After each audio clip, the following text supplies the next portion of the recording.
হলেও আপনি বললেন যে হরতালের অধিকার বিরোধী দলের আছে, নিশ্চয়ই আছে, কিন্তু র্যাবের প্রধান বলেছেন যে দেখেন হরতাল অবরোধ সন্ত্রাসী কর্মকাণ্ড।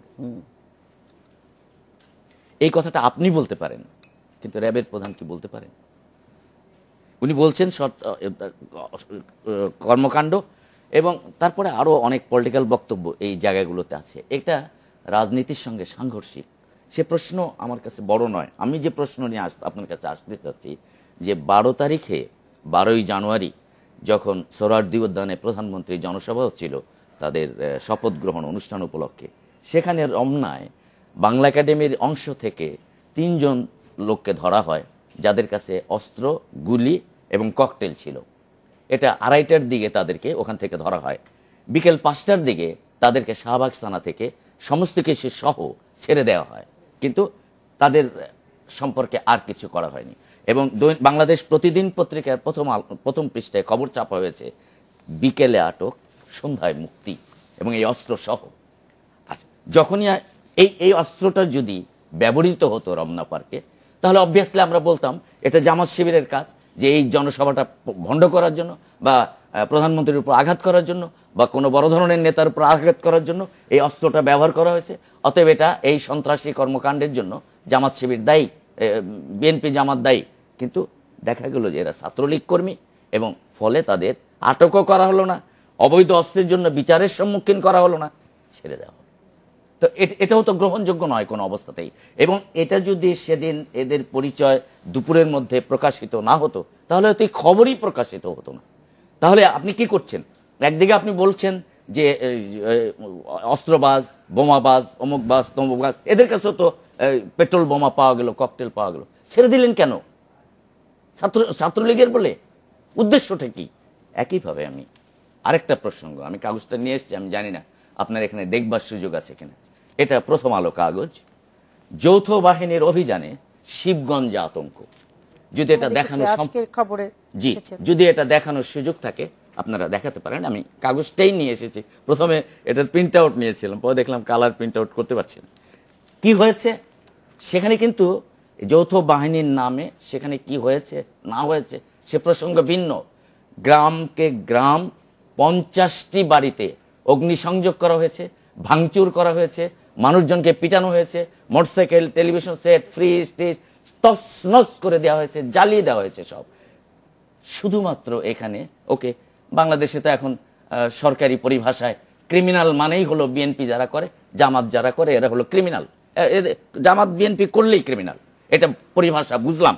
কিন্তু এখানে আছে এই রিপোর্টটার ভেতরে, এতটা তো পড়ে শোনানো যাবে না যে আওয়ামী লীগ নেতা এই যৌথ বাহিনী সেখানে গিয়ে তাদের উপর হামলা চালাচ্ছে। এটা কি সন্ত্রাসী কর্মকাণ্ড নয়? এটা কি নৃশংসতা নয়? এটা কি মানবতা বিরোধী অপরাধ নয়? তারপরে ওটা তো পরশুদিনের ঘটনা। গতকাল কি হয়েছে দেখেন, মনে হবে যে সেটা আপনি আরো বুঝবেন, মনে হবে যে 71-এর ঘটনা। যে 71-এর যেভাবে মানুষ তল্পা নিয়ে গ্রাম ছেড়ে পালিয়ে যাচ্ছিল, ঠিক একইভাবে ওই গ্রাম ছেড়ে সমস্ত নারী, শিশু যারা এখনো অবশিষ্ট আছেন তারা পালিয়ে যাচ্ছেন। সরকার কি বলছে? মহল্লায় মহল্লায় শান্তি কমিটি গঠন করো। What is the state of it?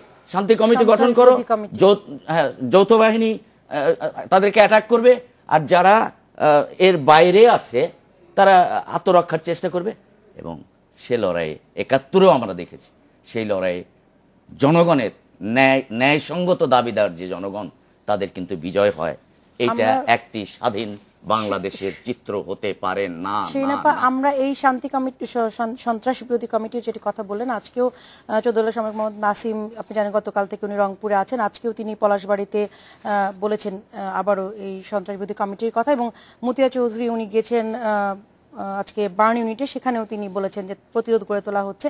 এই শান্তি কমিটি আসলে কতটা যুক্তিযুক্ত এবং তাদের কাজের যে পরিধির কথা বলছেন সে বিষয়ে আপনার কাছে আমি শুনবো একটা বিরতি শেষে। আরেকটা বিরতিতে যাচ্ছি, ফিরবো কিছুক্ষণের মধ্যে।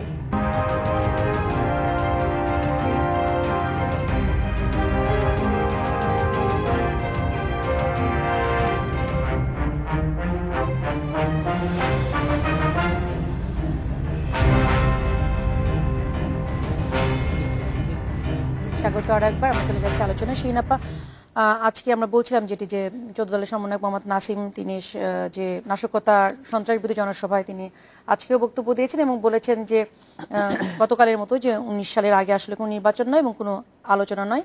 তিনি আরও বলেছেন যে খালেদা জিয়া আসলে সেনাপতি একাই, ওনার কোনো সৈন্য নাই, উনি নিজে নিজে অবরুদ্ধ হয়ে আছেন এবং যথারীতি জামাত বিএনপির ক্ষমতা নেশায় তিনি পাগল হয়ে গেছেন, এই মন্তব্যগুলো বলেছেন। এবং তিনি বলেছেন সব থেকে যেটি আমরা যেটি শুনলাম যে বলেছেন যে অবরোধ আসলে হচ্ছেই না।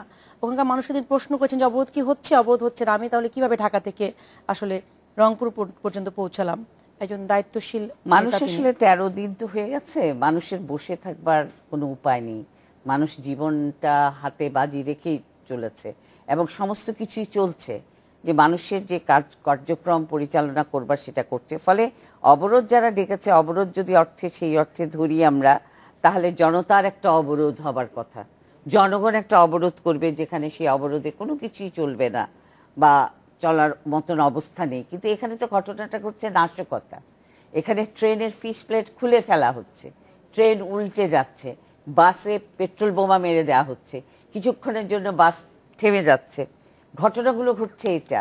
সুতরাং চোরাগুপ্তা হামলা হচ্ছে, এইগুলো ঘটনাকে কেন্দ্র মোকাবেলা করবার জন্যই আজকে বিজিবির মহাপরিচালক অথবা র্যাবের পরিচালক যেটাই বলেছেন তারা তাদের জায়গা থেকে বলেছেন। আমি আমার আন্দোলনের জায়গা থেকে, অভিজ্ঞতা থেকে এই কথাই বলতে পারি, প্রথমত একটা রাজনৈতিক আন্দোলনের কর্মসূচি যদি হয়, এটাকে কোনোভাবেই বেগম খালেদা জিয়া বলতে পারবেন না যে তার অবরোধের কর্মসূচি হচ্ছে এগুলো, তিনি এগুলো করাচ্ছেন, তিনি এটা মুখ দিয়ে বলতেই পারবেন না। ফলে আমি যদি বলি যে এই সমস্ত ঘটনাগুলোই আসলে আন্দোলন নয়, বেগম খালেদা জিয়ার আন্দোলন নয়, বরং দেশকে ধ্বংস করবার জন্যে, নস্যাৎ করবার জন্যে, শান্তি ধ্বংস করবার জন্যে একটা নাশকতার কর্মসূচি তারা হাতে নিয়েছেন। যে নাশকতার কর্মসূচি দিয়ে ইদানিং ভাবছেন বা সবসময়ই ভাবেন যে হয়তো আন্তর্জাতিক শক্তি এসে বলবে এগুলো থামাও এবং তারপর একটা ফয়সালা হয়ে যাবে, সেটা কিন্তু কোনোদিনই কারো কাম্য হতে পারে না এবং তাতে ফয়সালা হয়ও না। সেই কথাটা আমাদের মনে রাখা দরকার। তৃতীয় যে কথাটি আপনি বলেছেন, আমরা এই সন্ত্রাসকে, এই নাশকতাকে প্রতিরোধ করতে চাই, সেটা প্রতিরোধ করবার জন্যই বলা হয়েছে পাড়া মহল্লায় সন্ত্রাস প্রতিরোধ কমিটি গঠন করা হোক, 14 দল সামাজিক সংগঠন সমূহ সকলে মিলে সর্বস্তরের গণমানুষকে নিয়ে প্রত্যেকটা এলাকায় যেন এক একটা কমিটি গঠন করা হয়, সেই কমিটি যেন পাহারা দিতে পারে যে কোথা থেকে এই সন্ত্রাসী কার্যকলাপ পারবে না।